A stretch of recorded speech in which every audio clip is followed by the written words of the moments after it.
सल्तनत काल। किस विश्व विरासत स्थल में इल्तुतमिश की कब्र है? तो कुतुब मीनार परिसर में। चांदी का सिक्का टका किसने चलाया? इल्तुतमिश ने। लौह स्तंभ कहाँ स्थित है? कुतुब मीनार भवन समूह में। आलाई दरवाज़ा किस विश्व विरासत स्थल में है? कुतुब मीनार में। कुतुब मीनार दिल्ली में स्थित है। अलाउद्दीन खिलजी का पहला सैन्य अभियान गुजरात, रणथंभौर, देवगिरी और चित्तौड़ में किस क्षेत्र में के विरुद्ध हुआ था? रणथंभौर में। तैमूर ने किसके शासनकाल में भारत पर आक्रमण किया? नसीरुद्दीन महमूद शाह के। लैला, मजनू, नूह, सिपिहार, आशिका, तूतीनामा में से कौन सी रचना अमीर खुसरो की नहीं मानी जाती है? तूतीनामा। मीर हसन देहलवी निम्न में से किसके दरबार में थे? अलाउद्दीन खिलजी के। कुतुबुद्दीन ऐबक, गयासुद्दीन बलबन, शमसुद्दीन इल्तुतमिश तथा रजिया को अपने शासनकाल की अवधि के अनुसार सही क्रम में व्यवस्थित करें तो कुतुबुद्दीन ऐबक पहले, शमसुद्दीन इल्तुतमिश दूसरा, रजिया तीसरा, गयासुद्दीन बलबन चौथा। रजिया सुल्तान किस शासक की पुत्री थी? शमसुद्दीन इल्तुतमिश की। किसने कहा था कि हुजूर दूर अस्त, दिल्ली अभी दूर है? निजामुद्दीन औलिया ने। किस सुल्तान ने अपनी राजधानी को दिल्ली से दौलताबाद बदला? मोहम्मद बिन तुगलक ने। 14वीं सदी का यात्री इब्न बतूता किसके समय में भारत आया? मोरक्को से भारत आया। इल्तुतमिश के समय में। सल्तनत के इतिहास में पहली बार मंगोल क्षेत्र पर कब्जा करने के लिए दिल्ली के किस सुल्तान ने एक अभियान की योजना बनाई? मोहम्मद बिन तुगलक ने। इलाही दरवाज़ा इस दिल्ली स्थित कुब्बत उल इस्लाम मस्जिद के प्रांगण के लिए एक प्रवेश द्वार। तुगलक राजवंश, लोदी राजवंश, सैयद तथा खिलजी राजवंश अपने शासन की अवधि के अनुसार सही क्रम में व्यवस्थित करें तो खिलजी वंश, फिर इसके बाद तुगलक वंश, सैयद वंश, फिर लोदी वंश। मंगोलों ने 1219 में उत्तर पूर्वी ईरान में ट्रांसाक्सियन पर हमला किया। Genghis Khan. अलाउद्दीन खिलजी ने खराज, कनकूत और घरी एवं ज़कात में से किस कर की शुरुआत की? तो घरी की। हौज शाख किला किस भारतीय शहर में स्थित है? दिल्ली में। पोलो या चौगन खेलते समय किस सुल्तान की मृत्यु हुई? कुतुबुद्दीन ऐबक। प्रसिद्ध कवि अमीर खुसरो, अलाउद्दीन खिलजी, गयासुद्दीन तुगलक, इल्तुतमिश तथा जलालुद्दीन खिलजी में से किस एक को छोड़कर बाकी सबके समसामयिक थे? इल्तुतमिश। अमीर खुसरो कौन है? कवि। खिज्र खां ने कौन सी राजवंश का प्रारंभ किया? तो सैयद वंश। दिल्ली सल्तनत की राजकीय भाषा थी फारसी। कुतुब मीनार पास स्थित महरौली पिलर प्राथमिक रूप से किस कारण प्रसिद्ध है? उत्कृष्ट गुणवत्ता की इस्पात के कारण। प्रश्न नंबर 1 है, दिल्ली सुल्तान का शासन कब प्रारंभ हुआ? तो 1206 ईस्वी में। दिल्ली सल्तनत का शासन 1206 ईस्वी में शुरू हुआ। इस वर्ष मोहम्मद गोरी की मृत्यु के पश्चात कुतुबुद्दीन ऐबक औपचारिक राज्यारोहण लाहौर में किया गया। यह दिल्ली का पहला तुर्क शासक था। इसे भारत में तुर्की राज्य और दिल्ली सल्तनत का संस्थापक माना जाता है। प्रश्न नंबर 2, निम्नलिखित में से किसने दिल्ली की सल्तनत पर राज नहीं किया? तो गौरी वंश। तो दिल्ली सल्तनत का काल 1206 से 1526 तक के काल को माना जाता है, जिसमें मुख्यतः गुलाम वंश, खिलजी वंश, तुगलक वंश, सैयद वंश, लोदी वंश थे। जबकि गौर वंश का संस्थापक मोहम्मद गोरी की मृत्यु 1206 ईस्वी में हो गई। अतः स्पष्ट है कि गौर वंश ने कभी दिल्ली पर राज नहीं किया। अजमेर में 2.5 दिन का झोपड़ा किसने बनवाया? तो अजमेर में 2.5 दिन का झोपड़ा कुतुबुद्दीन ऐबक ने बनवाया। अजमेर में 2.5 दिन का झोपड़ा नामक मस्जिद कुतुबुद्दीन ऐबक ने बनवाया था। यह संस्कृत विद्यालय के नाम पर बनाया गया। कुतुबुद्दीन ऐबक द्वारा बनाई गई अन्य इमारतें कुब्बत उल इस्लाम व कुतुब मीनार है। तो कालक्रम से व्यवस्थित करिए। तो सबसे पहले आया इलवरी वंश, फिर इसके बाद खिलजी वंश, फिर इसके बाद तुगलक वंश, फिर इसके बाद सैयद वंश, फिर इसके बाद लोदी वंश। प्रश्न नंबर 5 है, किस शताब्दी में दिल्ली का कुतुब मीनार बनवाया गया? तो 12वीं उत्तर 13वीं शताब्दी में कुतुब मीनार के निर्माण का प्रारंभ कुतुबुद्दीन ऐबक 1206 से 1210 ने किया। यह इल्तुतमिश के कार्यकाल में पूरा हुआ। प्रसिद्ध सूफी ख्वाजा मुइनुद्दीन बख्तियार काकी के नाम पर इसका नाम कुतुब मीनार रखा गया। अतः निर्माण वर्ष के अनुसार यह 13वीं शताब्दी में बनवाया गया। फिरोज शाह तुगलक के शासनकाल में इसकी चौथी मंजिल काफ़ी हानि पहुंची थी, जिस पर फिरोज ने चौथी मंजिल के स्थान पर 2 और मंजिल का भी निर्माण करवाया। प्रश्न नंबर 6, कुतुब मीनार किस प्रसिद्ध शासक ने पूरा किया? तो कुतुब मीनार को इल्तुतमिश ने पूरा किया। प्रश्न नंबर 7 है, दिल्ली के सुल्तान का पद संभालने से पहले बलबन किस सुल्तान का प्रधानमंत्री था? तो नसीरुद्दीन। दिल्ली के सुल्तान पर पद संभालने के पहले बलबन नसीरुद्दीन महमूद का प्रधानमंत्री था। नसीरुद्दीन ने बलबन के उलुग खां की उपाधि प्रदान की। 1266 में नसीरुद्दीन की मृत्यु के बाद बलबन उसका उत्तराधिकारी बना, क्योंकि नसीरुद्दीन का कोई पुत्र नहीं था। प्रश्न नंबर 8 है, निम्नलिखित में दिल्ली का पहला प्रभुत्ता संपन्न सुल्तान कौन था? तो इल्तुतमिश था। कुतुबुद्दीन ऐबक को भारत को तुर्की राज्य का संस्थापक माना जाता है। सिंहासन पर बैठने पर उसने सुल्तान की उपाधि नहीं ग्रहण की, बल्कि केवल मालिक और सिपह सलाहकार की पदवियों को ही संतुष्ट रहा। ऐबक ने न अपने नाम का खुतबा पढ़वाया और न ही अपने नाम के सिक्के चलवाए। बाद में गोरी के उत्तराधिकारी गयासुद्दीन ने उसे सुल्तान स्वीकार किया। ऐबक ने 1206 से 1210 ईस्वी तक लगातार लाहौर से शासन का संचालन किया। लाहौर की उसकी राजधानी थी। कुतुबुद्दीन का दामाद व उत्तराधिकारी इल्तुतमिश इलवरी तुर्क था, तो इल्तुतमिश ही दिल्ली सल्तनत का वास्तविक संस्थापक था। इस प्रकार दिल्ली का पहला संप्रभु संपन्न सुल्तान इल्तुतमिश था। प्रश्न नंबर 9 है, दिल्ली सल्तनत का उद्धारक कौन है? तो यह उद्धारक इल्तुतमिश है। दिल्ली सल्तनत का उद्धारक इल्तुतमिश को माना जाता है। हालांकि सल्तनत का प्रथम शासक कुतुबुद्दीन ऐबक 1206 से 1210 था, किंतु दिल्ली सल्तनत का वास्तविक संस्थापक इल्तुतमिश 1210 से 1236 था, क्योंकि दिल्ली सल्तनत की शाही संरचना का प्रमुख अंगों इक्ता प्रणाली, सैन्य व्यवस्था और मुद्रा प्रणाली को सुव्यवस्थित करने का श्रेय इल्तुतमिश को दिया जाता है। इसके साथ ही इल्तुतमिश ने ही सर्वप्रथम लाहौर के स्थान पर दिल्ली को अपनी राजधानी बनाया। के ए निजामी के अनुसार इल्तुतमिश ने दिल्ली सल्तनत को एक व्यक्तित्व का पद, एक प्रेरणा शक्ति, एक दिशा, एक शासन व्यवस्था को शासक वर्ग प्रदान किया। प्रश्न नंबर 10 है, नियमित मुद्रा जारी करने वाला और दिल्ली को अपने साम्राज्य की राजधानी घोषित करने वाला दिल्ली का प्रथम सुल्तान था? तो इल्तुतमिश था। प्रश्न नंबर 11, चंगेज खान ने जलालुद्दीन का पीछा करते हुए किसके शासनकाल में भारत और सीमाओं पर आक्रमण किया? तो उत्तर है बिन इल्तुतमिश।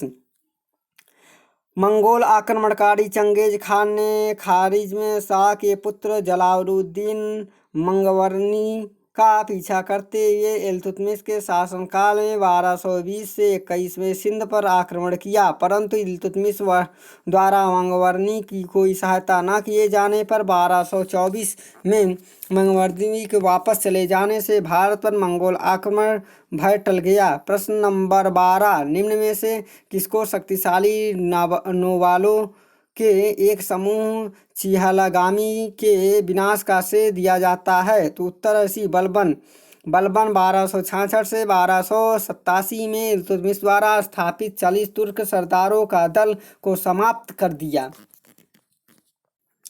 प्रश्न नंबर 13, प्रसिद्ध फारसी त्योहार नवरोजा का प्रवर्तन किसने किया? तो बलबन ने किया।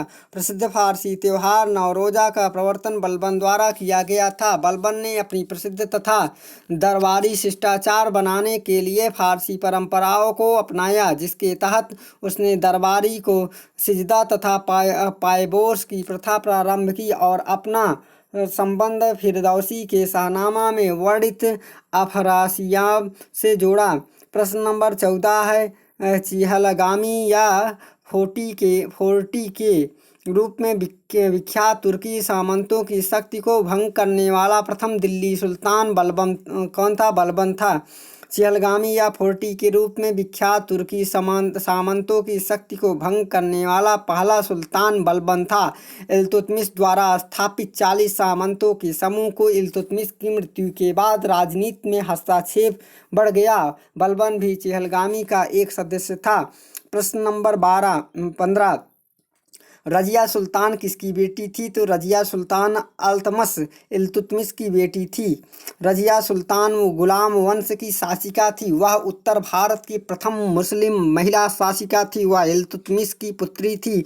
रजिया पर्दा प्रथा त्याग कर पुरुषों की तरह चोखा एवं कुलाह पहनकर राजदरबार में खुले मुंह में जाती थी। इन्होंने 1236 से 1240 तक शासन किया। प्रश्न नंबर 16 है, भारत की प्रथम महिला शासक कौन थी? तो रजिया सुल्तान थी। मध्यकालीन भारत की प्रथम महिला शासिका रजिया सुल्तान 1236 से 1240 थी। व्यक्तिगत दृष्टि से उसने भारत में पहली स्त्री के संबंध में इस्लाम की परंपराओं का उल्लंघन किया और राजनीतिक दृष्टि से उसने राज्य की शक्ति को सरदार अथवा सूबेदारों में विभाजित करने के स्थान पर सुल्तान के हाथों में केंद्रित करने पर बल दिया तथा इसी प्रकार उसने इल्तुतमिश के संपूर्ण प्रभुत्व संपन्न राजतंत्र के सिद्धांत का समर्थन किया जो उस समय की परिस्थितियों में तुर्की राज्य के हित में था। प्रश्न नंबर 17 वे दो वंशज कौन थे जिन्होंने खिलजी शासकों से तत्काल पहले और बाद में शासन किया? तो गुलाम तथा तुगलक वंश। खिलजी शासकों के से पहले गुलाम और तुगलक वंश शासन किया। प्रश्न नंबर 18 है, दिल्ली के खिलजी सुल्तान थे तो तुर्क।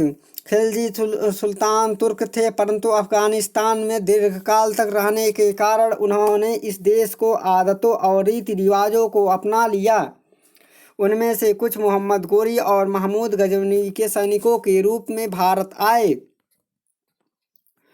मध्य एशिया और अफगानिस्तान में मंगोलों की उथल पुथल के फलस्वरूप इस जाति के अनेक लोग शरणार्थी के रूप में भारत आए। जाति दृष्टि से खिलजी तुर्क थे। प्रश्न नंबर 19 स्वयं को दूसरा सिकंदर कहने वाला सुल्तान था? तो अलाउद्दीन खिलजी। अलाउद्दीन खिलजी स्वयं को दूसरा सिकंदर एसानी कहा था। यह खिलजी वंश का सबसे योग्य शासक। इसने यामिन उल खिलाफत नसीरी उल मोमिनी की उपाधि ग्रहण की। प्रश्न नंबर 20 सल्तनत वंश की विशालतम अस्थायी सेना जिसका भुगतान सीधा राज्य द्वारा किया जाता था बनाई थी? तो यह बनाई थी अलाउद्दीन खिलजी ने। अलाउद्दीन खिलजी ने अपने राज शासन काल में सेना को नगद वेतन देने तथा अस्थायी सेना रखने के साथ ही घोड़ा दागने एवं सैनिकों का हुलिया लिखने की प्रथा भी शुरू की। प्रश्न नंबर 21 दक्षिण विजय करने का मिशन अलाउद्दीन खिलजी ने किसे सौंपा? तो दक्षिण विजय करने का मिशन अलाउद्दीन खिलजी ने मालिक काफूर को सौंपा। मदुरई पांड्य राज्य की राजधानी 1311 में दिल्ली के सुल्तान अलाउद्दीन खिलजी के सेनापति के रूप में मालिक काफूर ने यह आक्रमण किया। यहाँ पर का शासक वीर पांड्य राजधानी छोड़कर भाग गया। मदुरई पहुँचने वाला मालिक काफूर दिल्ली का प्रथम सेनापति था। इसने देवगिरी, वारंगल और काकतीय तथा मदुरई आदि राज्यों को विजित किया। प्रश्न नंबर 22 है, बाजार विनियमन प्रणाली आरंभ की गई थी? तो यह अलाउद्दीन खिलजी के द्वारा। बाजार विनिमय प्रणाली अलाउद्दीन खिलजी द्वारा आरंभ की गई थी। अलाउद्दीन के बाजार नियंत्रण की पूरी व्यवस्था का संचालन दीवान ए रियासत नामक अधिकारी करता था। प्रश्न नंबर 23 है, वह सुल्तान कौन था जिसने खलीफा के अधिकार को अपनाने से इनकार कर दिया? तो वह सुल्तान था अलाउद्दीन खिलजी। अलाउद्दीन खिलजी ने खलीफा के अधिकारों को मानने से इनकार कर दिया जबकि कुतुबुद्दीन मुबारक खिलजी ने स्वयं को खलीफा घोषित किया। अलाउद्दीन खिलजी के बचपन का नाम अली मुर्सप था। प्रश्न नंबर 24, निम्नलिखित में से किसे भारत का तोता कहा जाता है? अमीर खुसरो को। अमीर खुसरो को तूती ए हिंद अथवा भारत का तोता कहा जाता है। प्रश्न नंबर 25 है, निम्नलिखित में से बलबन से लेकर गयासुद्दीन तुगलक तक सभी सुल्तानों के संरक्षक का किसने उपभोग किया? तो अमीर खुसरो। अमीर खुसरो ने दिल्ली सल्तनत के शासनकाल बलबन से लेकर गयासुद्दीन तुगलक तक सभी सुल्तानों का संरक्षण प्राप्त किया था। 1253 ईस्वी में उत्तर प्रदेश के पटियाला कस्बे में जन्मे पाटियाली कस्बे में जन्मे अमीर खुसरो का मूल नाम अबुल हसन अमीर खुसरू था। प्रश्न नंबर 26, किस कारण से मोहम्मद बिन तुगलक असफल व्यक्ति था? तो वह व्यवहारिक राजनेता नहीं था।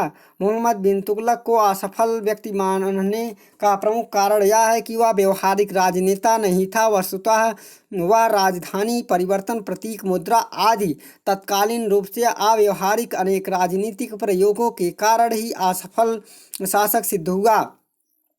प्रश्न नंबर 27 है, वर्तमान दौलताबाद जहां मोहम्मद बिन तुगलक ने दिल्ली से राजधानी को स्थानांतरित किया, किसके समीप स्थित है? वह है औरंगाबाद के। दौलताबाद महाराष्ट्र का एक नगर है। इसका प्राचीन नाम देवगिरी और यह औरंगाबाद जिले में स्थित है।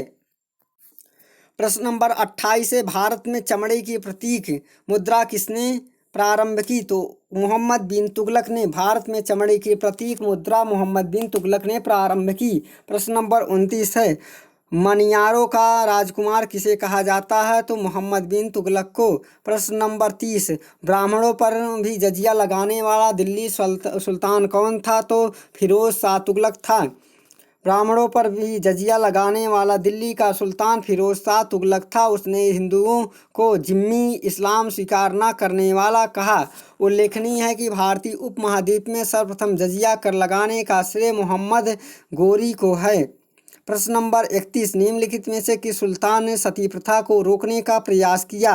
तो मोहम्मद बिन तुगलक ने। सती प्रथा को रोकने का प्रयास करने वाला दिल्ली सल्तनत का सुल्तान मोहम्मद बिन तुगलक था। वह होली में ही हिस्सा लेता था।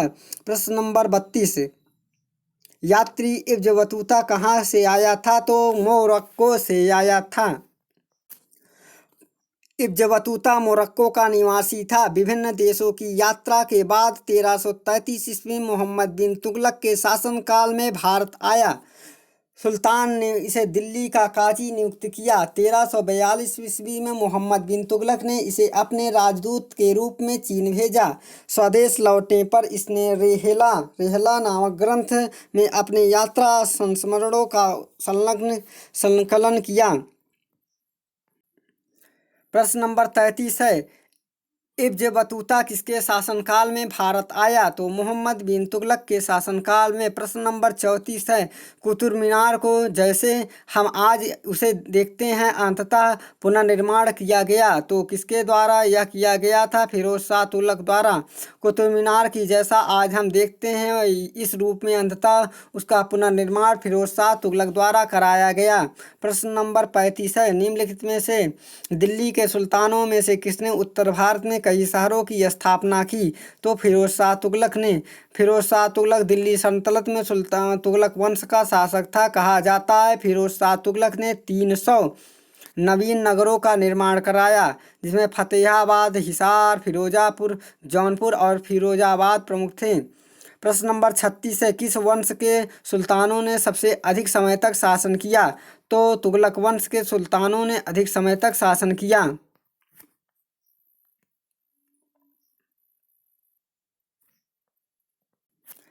दास वंश 1206 से 1290, खिलजी वंश 1290 से 1320, तुगलक वंश 1320 से 1414, सैयद वंश 1414 से 1451, लोधी वंश 1451 से 1526।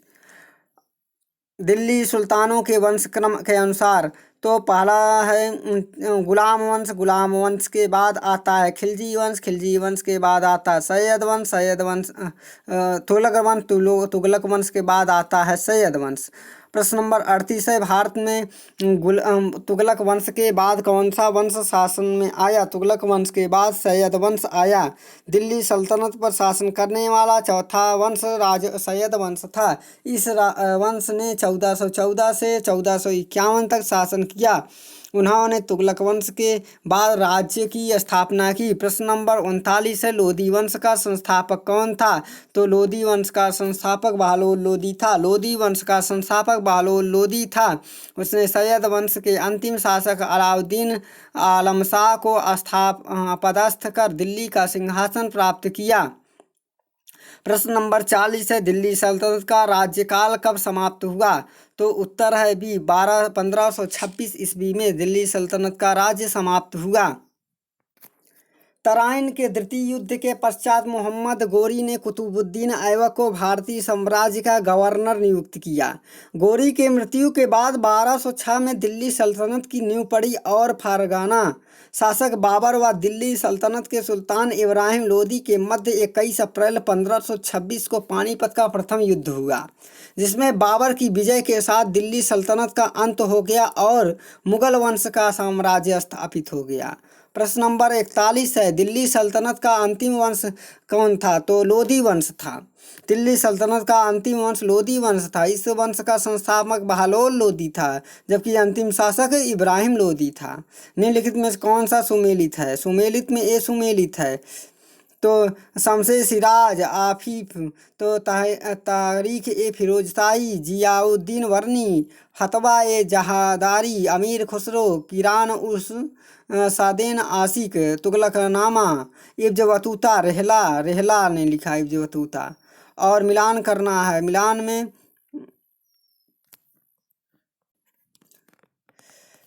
तुगलकाबाद, गयासुद्दीन तुगलक, लाल किला शाहजहां, हौज खास फिरोज शाह तुगलक और द सिटी ऑफ सीरी अलाउद्दीन खिलजी। सल्तनत काल में निम्नलिखित में से किस कला की उन्नति सर्वाधिक हुई? तो स्थापत्य कला। सल्तनत काल में भारतीय स्थापत्य कला के क्षेत्र में जिस शैली का विकास हुआ, भारतीय तथा इस्लामी शैलियों का सम्मिश्रण थी, इसलिए स्थापत्य कला की इस शैली को इंडो इस्लामी शैली कहा गया। सल्तनत काल में स्थापत्य कला की सर्वाधिक उन्नति हुई। कुछ प्रमुख इमारतें निम्न है: कुब्बत उल इस्लाम मस्जिद, 2.5 दिन का झोपड़ा और कुतुब मीनार, सुल्तानगढ़ी और सुल्तान बलबन का मकबरा, अलाई दरवाज़ा इत्यादि।